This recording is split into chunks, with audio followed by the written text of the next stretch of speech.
ඉතින් අද මේ වීඩියෝෙන් මම ඔයගොල්ලොත් එක්ක සාකච්ඡා කරන්න බලාපොරොත්තු වෙන්නේ උපයන විට ගෙවීමේ බදු අනුපාතය නැත්නම් ඇපිට් ටැක්ස් එකේ සිදු වූ වෙනස සම්බන්ධයෙන්ුයි. විශේෂයෙන්ම නව රජය පත්වීමත් සමගම ඔවුන් පත්වීමට පෙර සිටම ජනතාවට ලබා දුන්න බලාපොරොත්තුවක් තමයි ඇපිට් ටැක්ස් එක නැත්නම් උපයන විට ගෙවීමේ බදු අනුපාතය වෙනස් කිරීමට ඔවුන් කටයුතු කරනවා කියන එක. ඉතින් එහි ප්‍රතිඵලයක් වශයෙන් මේ පාර බජට් එකෙන් නැත්නම් අයවැයෙන් උපයනට ගෙවීමේ බදු අනුපාතය යම් කිසි වෙනසකට ලක් වෙලා තියෙනවා. මෙහිදී විශේෂයෙන්ම වැටුප මාසයකට ලක්ෂ 1.5කට අඩුවෙන් ලබන සේවකයින්ට යම් කිසි සහනයක් ලැබිලා තියෙනවා. විශේෂයෙන්ම පෙර පැවති තත්ත්වයේ උනේ යම් කිසි සේවකයෙකුගේ වැටුප ලක්ෂයකට වඩා වැඩි නම් ඔහු ඇපිට් ටැක්ස් එකට නැත්නම් උපයනට ගෙවීමේ බදු අනුපාතය සඳහා ඔවුන් අදාළ වෙනවා. සේම EPF ETF එක වගේම හැම මාසකම ඔවුන්ගේ උපයනට ගෙවීමේ බද්ද ඔවුන්ගේ මාසික වැටුපෙන් අඩු වෙලා තමයි අදාළ සේවකයින්ට ලැබෙන්නේ. නමුත් මෙවර අයවැයෙන් විශේෂයෙන්ම ලක්ෂ 1.5කට අඩු වැටුපක් ලබන සේවකයන් සම්පූර්ණයෙන්ම නිදහස් කර තිබෙනවා වගේම මාසික වැටුප ලක්ෂ 1.5 සිට ඉහළට තමයි ඇපිට් ටැක්ස් එක කැල්කියුලේට් වෙන්නේ. ඉතින් කොහොමද මේ කැල්කියුලේෂන් එක වෙන්නේ කියලා ඉස්සරහට මම ඔයගොල්ලන්ත් එක්ක සාකච්ඡා කරන්න බලාපොරොත්තු වෙනවා. ඒ වගේම බදු අයවන්නේ කාගෙන්ද කියන කාරණාව පිළිබඳව සාකච්ඡා කිරීමේදී විශේෂයෙන්ම මාසික වැටුප මත පදනම් වෙලා විතරක් නෙවෙයි මේ ඇපිට් ටැක්ස් එක සේවකයින්ගෙන් අයවන්නේ. මේ මං හිතන්නේ බොහෝ දෙනෙක් නොදන්න කාරණාව විශේෂයෙන්ම වාර්ෂික ආදායම ඔයාගේ වාර්ෂිකව ලබන වැටුප්වල එකතුව නැත්නම් ඔයාගේ අමතර ආදායම් වෙන්න පුළුවන් OT වෙන්න පුළුවන් ඔයාගේ බෝනස් මුදල වෙන්න පුළුවන් එවැනි ඔයා රැකියාව කිරීමේදී ඔයාගේ වැටුපට අමතරව ලබන ඔයාගේ උපයා ගැනීමුත් අදාළ වෙනවා මේ වාර්ෂික ආදායම ගණනය කිරීමේදී මේ සම්බන්ධයෙන් මම ඊළඟට ඕගලන්ට ඉදිරිපත් කරන මේ උදාහරණය මම කියන කාරණාව පිළිබඳව ඕගලන්ට තවදුරටත් අවබෝධය ලැබෙයි. ඉතින් 2025 වර්ෂයේ අප්‍රේල් 1 වෙනිදා ඉඳන් 2026 වර්ෂයේ මාර්තු 31 වෙනිදා වෙනකන් තමයි මේ නවතම උපයන විට ගෙවීමේ බදු අනුපාත නැත්නම් ඇපිට් ටැක්ස් ස්කෙඩියුල් එක වෙනස් වෙලා තියෙන්නේ. ඉතින් 2026 වර්ෂයේ අප්‍රේල් 1 වෙනිදා ඉඳන් නැත්නම් තව අවුරුද්දකින් ඊට පස්සේ ඒක කුමන ආකාරයෙන් වේද කියලා අපිට දැන්ම නිගමනය කරන්න බෑ. අපි ඒක එතකොට බලමු. නමුත් මෙම වර්ෂයේ මේ ආකාරයෙන් තමයි අප්‍රේල් 1 වෙනිදා ඉඳන් 2026 වර්ෂයේ මාර්තු 31 වෙනිදා වෙනකන් ඇපිට් ටැක්ස් එක ගණනය කරනු ලබන්නේ. හොඳයි ඊළඟට අපි උදාහරණයක් සමගින් මෙම වාර්ෂිකව අයවන බදු අනුපාත කෙසේද මාසික වැටුප 1,50,000කට වඩා අඩු සේවකයන් සඳහා සිද්ධ වන්නේ කියලා අපි සලකා බලමු. මම මේ උදාහරණය සඳහා සලකා බලන සේවකයාගේ මාසික වැටුප රුපියල් 1,40,000ක් ලෙසට අපි හිතමු.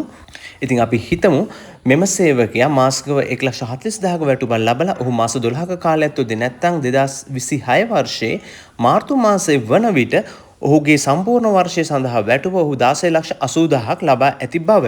ඊට පස්සේ අපි හිතමු ඒ අතරතුර කාලයේදී ඔහුට පෙබරවාරි මාසයේදී හෝ ඇනුවල් බෝනස් එකක් ලැබෙනවා ලක්ෂ 2ක. මේක වර්ෂ ඕනම කාලයක සිද්ධ වෙන්න පුළුවන්. මොකද සමහර කම්පැනිස් වල ඇනුවල් බෝනස් අප්‍රේල් මාසයේ ගෙවනවා, ඒ වගේම ජූලි මාසයේ ගෙවනවා, දෙසැම්බර් මාසයේ ගෙවනවා, ජනවාරි මාසයේ ගෙවනවා. ඒ වගේ අපිට ඇනුවල් බෝනස් එකක් අපිට හම්බෙන මාසය අනුමාන කරන්න බෑ. මෙම උදාහරණයට අනුව අපි හිතමු ඔහුට පෙබරවාරි මාසයේ ඇනුවල් බෝනස් එක හම්බුණා කියලා.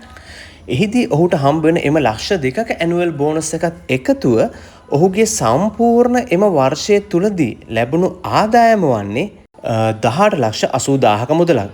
ඔයගලන්ට පැහැදිලි ඇති. එයාගේ වර්ෂය තුල නැත්නම් මාස 12ක කාලයක් තුල 16,80,000ක මාසික වැටුප් සමගින් එයා ආදායමක් ලබනවා. ඒ වගේම පෙබරවාරි මාසයේ ඔහු ලබන ඇනුවල් බෝනස් එකේ ලක්ෂ 2ත් එක්ක ඔහු 18,80,000ක් වශයෙන් තමයි එයාගේ ඇනුවල් ඉන්කම් එක නැත්නම් ඇනුවලි අර්නින් එක ගණනය කිරීම සිද්ධ වන්නේ. මෙන්න මෙවැනි අවස්ථාවක තමයි මාසික වැටුප 1,50,000කට අඩු වුණත් වාර්ෂිකව ඔහු නැත්නම් සේවකයෙක් උපයන ආදායම නැත්නම් වැටුප 1,80,000 කියන සීමාව ඉක්මවා ගොස් තියෙන සේවකයෙක් වශයෙන් ඔහු කැටගරයිස් වෙන්නේ. හා මාසික වැටුප 1,50,000ට අඩු වුණත් වාර්ෂිකව උපයන ආදායම නැත්නම් වැටුප ලක්ෂ 18 කියන සීමාව පැනලා තියෙන සේවකයෙක් වශයෙන් ඔහු කැටගරයිස් වෙලා ඔහුට අදාළ මාසයේ සිට ඇපිට් ටැක්ස් එකක් අය කිරීමට නැත්නම් ගෙවීමට සිද්ධ වන්නේ. මෙන්න මේක නිසා තමයි ඕගොල්ලන්ට මං හිතන්නේ මෙම 2025 වර්ෂයේදීත් ඕගොල්ලෝ එක්ස්පීරියන්ස් කරන්න ඇති. ඔයාගේ ගිය අවුරුද්ද පුරාවටම කැපුණ නැත්නම් සමහරවිට ඩිසෙම්බර් මාසයේ ඉඳන් නැත්නම් ජනවාරි මාසයේ ඉඳන් ඒ වගේම මේ අවුරුද්දේ පෙබරවාරි මාසයේ ඉඳන් ඔයාව ඇපිට් ටැක්ස් එක කියලා ඔයාගේ පේ ස්ලිප් එකෙන් යම්කිසි ඩිඩක්ෂන් එකක් ඇපිට් එක වෙනුවෙන් ඩිඩක්ට් උනේ මෙන්න මෙවැනි කාරණාවක් හේතු කොටගෙනයි. යනු මම කියපු උදාහරණය ඔයගලන්ට මේ ස්ක්‍රීන් එකත් එක්ක තවත් පැහැදිලි වෙයි කියලා මම හිතනවා. අදාළ සේවකයාගේ ඇනුවලි earning එක 18,80,000ක් කියන සීමාවේ තියෙන නිසා ඔහුට අදාළ මාසයේ සිට ඇපිට් ටැක්ස් එක 1,200ක් එම මාසයට අදාළව ඔහුට ගෙවීමට සිදු වෙනවා. මේක තව වැඩි වෙන්න පුළුවන් ඊළඟ මාසයේ earning එකක් තිබුණොත්. ඉතින් මෙන්න මේ ආකාරයෙන් තමයි ඇනුවලි earning එකට නැත්නම් ඇනුවලි ඉන්කම් එකට අදාළව ටැක්ස් ස්කෙඩියුල් එක නැත්නම් ඇපිට් ටැක්ස් ඩිඩක්ෂන් එක සිද්ධ වන්නේ. විශේෂයෙන් මෙම ඇනුවල් ටැක්ස් ස්කෙඩියුල් එක ගැන කතා කරනකොට ඒ පෙර පැවතියේ ලක්ෂ 12ක සීමාවක. නමුත් ඒක මෙම ටැක්ස් ස්කෙඩියුල් එකත් එක්ක 18 මිලියන් නැත්නම් ලක්ෂ 18ක් දක්වා වැඩි කරලා තියෙනවා. ඉතින් ඒකත් ඉතාමත්ම හොඳ තත්ත්වයක් වශයෙන් විවාදයෙන් සඳහන් කරන්න පුළුවන්. විශේෂයෙන්ම 1,50,000ට අඩු වැටුපක් ලබන සේවකීන් දෙසහැරී බැලීමේදී. ඊළඟට අපි 2025 වර්ෂ අප්‍රේල් 1 වෙනිදා සිට ඇපිට් ටැක්ස් ස්කෙඩියුල් එක වෙනස් වී ඇති ආකාරය පිළිබඳව පොඩ්ඩක් අවධානය යොමු කරමු. මම මෙම රූපරාමයේ විශේෂයෙන් ඉදිරිපත් කරලා තියෙන මේ ඇපිට් ටැක්ස් එක සම්බන්ධයෙන් ඉන්ලෑන්ඩ් රෙවිනියු එක නැත්නම් දේශීය ආදායම් බදු දෙපාර්තමේන්තුව මගින් ඉදිරිපත් කරලා තියෙන චක්‍ර ලේඛනය මම මේකේ ලින්ක් එකත් පහළ ඩිස්ක්‍රිප්ෂන් එකේ සඳහන් කරනවා. ඉතින් වැඩිදුර තොරතුරු සඳහා ඔයගලන්ට මේ ඩොකියුමන්ට් එකෙන් PDF ෆයිල් එක රිෆර් කරන්න පුළුවන් එම ලින්ක් එක මාර්ගයෙන් ගිහිල්ලා. ඉතින් ඔබට මෙහිදී පේනවා ඇති 1,50,001 සිට 1,50,017 දක්වා ඒක රුපියලක් පමණයි අය වෙලා තියෙන්නේ ඇපිට් ටැක්ස් එක වශයෙන්. ඒ වගේම අවසාන ඔබට පේනවා ඇති 1,50,634ත් 1,50,650 අතර රුපියල් 99ක මුදල ඇපිට් ටැක්ස් එක වශයෙන් අය කරලා තියෙනවා. අපි ඊළඟට ටිකක් වැඩි වැටුප නිදසුනක් වශයෙන් සලකලා බලමු. ඒ අනුව මේ රූපරාමයේ ඔයගලන්ට පේනවා ඇති යම්කිසි සේවකගේ මාසික වැටුප රුපියල් 2,30,984 2,31,000 අතර මුදලක් ඔහු ලබනවා නම් ඔහුගේ මාසික ඇපිට් ඩිඩක්ෂන් එක වශයෙන් රුපියල් 4,860ක මුදල් ප්‍රමාණයක් කැපෙනවා. ඒ වගේම යම්කිසි සේවකගේ මාසික වැටුප රුපියල් 2,32,718 2,32,733 අතර නම් ඔහුගේ මාසික වැටුම රුපියල් 4,964ක් වශයෙන් මුදලක් ඇපිට් ටැක්ස් එක වශයෙන් රජයට ගෙවිය යුතු වෙනවා. ඉතින් ඔයගොල්ලෝ මේ මාසික වැටුප් ස්ට්‍රක්චර් එක අනුව ඔයාලා ලබන වැටුප අනුව කොහොමද ස්ට්‍රක්චර්ඩ් වෙලා තියෙන්නේ ඔයාගේ ඇපිට් ටැක්ස් එක කියලා මෙම රූපලාම වලින් ඔයගොල්ලන්ට පැහැදිලි වෙන්න ඇති කියලා මම සිතනවා. ඒ වගේම මෙම ඉන්ලෑන්ඩ් රෙවිනියු එකේ මෙම ඇපිට් ස්ට්‍රක්චර් එක මම පහළ ඩිස්ක්‍රිප්ෂන් ලින්ක් එකේ පෙර සඳහන් කර ආකාරයෙන් මම සඳහන් කරනවා. ඔයගොල්ලන්ට වැඩිදුර තොරතුරු සඳහා ඒක රිෆර් කරන්න පුළුවන්.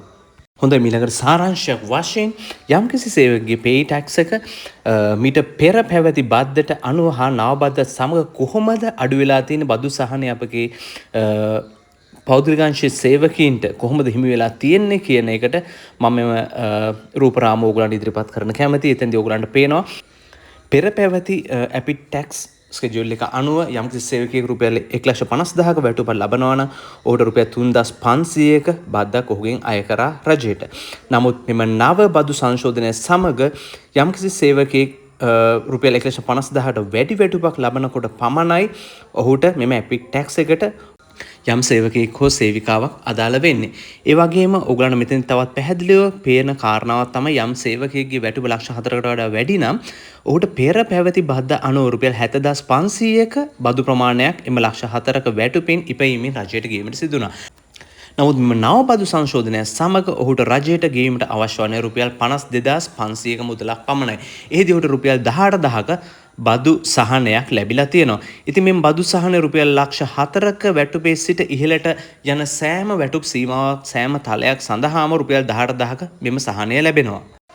ඉතින් මෙම වීඩියෝ තුලින් මෙම උපයනට ගෙවීමේ බදු අනුපාත වෙනස් වීමේ වාසිය සේවකීන්ට ලැබෙන්නේ කොහොමද කියන එක සම්බන්ධයෙන් ඒ වගේම කවදා ඉඳන්ද අදාළ බදු අනුපාත වෙනස් වීමේ වාසිය සේවකීන්ට හිමිවන්නේ ඒ වගේම මාසික වැටුප රුපියල් 1,50,000ට අඩු වන සේවකීන් ගෙනුත් බදු අයවන්නේ කෙසේද බදු අයවන සීමාවන් කවරේද කියන ඔයගලන්ට සම්පූර්ණ දැනුම මෙම වීඩියෝ තුලින් ඔයගලන්ට ලැබෙන ඇති කියලා මම අපේක්ෂා කරනවා. ඉතින් තවත් මෙවැනි වටිනා වීඩියෝ නරවන්න HR Insight මගේ channel එක subscribe කරන්න මාත් එක්ක රැඳී ඉන්න. ඔබ සැමට සුබ දවසක්.